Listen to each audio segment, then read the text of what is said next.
সাগর ভাই SP English spoken ক্লাসে আপনাদের সবাইকে স্বাগতম। আজকে কিছু ইম্পর্ট্যান্ট কিছু আপনাদের মিসিং ধরিয়ে দেব। তো কন্ট্রাক্টিভ ফর্ম দেখুন, কিছু সেন্টেন্স আমরা প্রথমে দেখব যে দে প্লে ফুটবল মানে হচ্ছে তারা ফুটবল খেলে। এটাকে যদি আমি প্রশ্ন করতে চাই তাহলে আমরা এভাবে করতে পারি, ডু দে প্লে ফুটবল, তারা কি ফুটবল খেলে।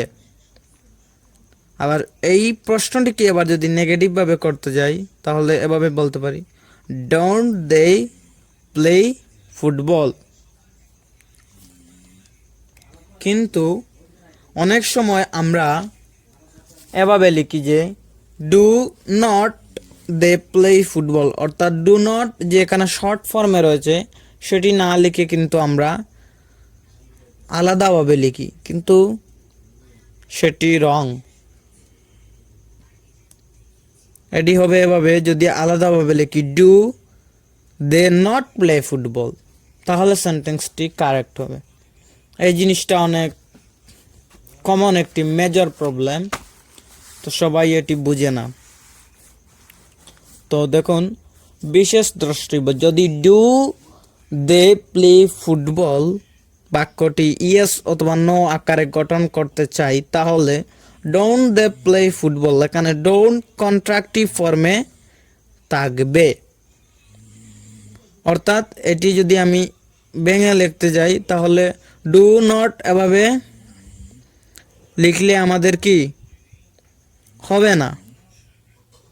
এই যে do not they play football wrong পদ্ধতি এবং do they not play football এটি সঠিক। অনেক গ্রামারে আপনারা এটি দেখতে পারবেন, তো এটি নিয়ে কনফিউজ হওয়ার কিছু নেই, এটি কিন্তু সঠিক। তারপরে দেখতে পাই আমরা যে হোয়াট ডু দে প্লে, তারা কি খেলে। এটি হচ্ছে WH দিয়ে প্রশ্ন।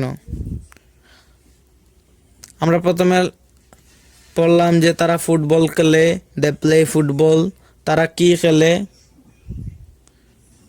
হোয়াট ডু দে প্লে, সেটি কিন্তু একটি ইয়েস অথবা নো এইরকম কিন্তু এর আনসার চলে আসে, ঠিক আছে।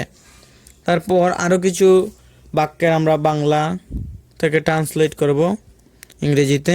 সে বই পড়ছে, শি ইজ রিডিং বুক। সে কি বই পড়ছে, ইজ শি রিডিং বুক। এখানে অক্সিলারি ভার্বটি প্রথমে চলে আসছে। তারপর সে কি বই পড়ছে না, ইজন্ট শি রিডিং বুক।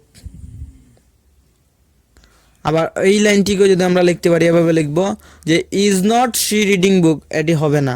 এটিকে যদি আমরা নটটি আলাদাভাবে লিখতে চাই তাহলে হবে ইজ শি নট রিডিং বুক।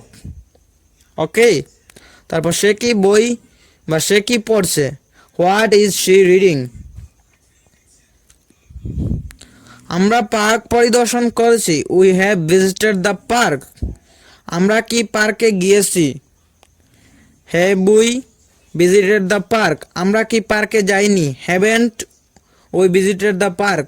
আমরা কোথায় গিয়েছি, হোয়ার হ্যাভ উই ভিজিটেড। তো আজকের ভিডিওটি এই পর্যন্ত, ধন্যবাদ সবাইকে।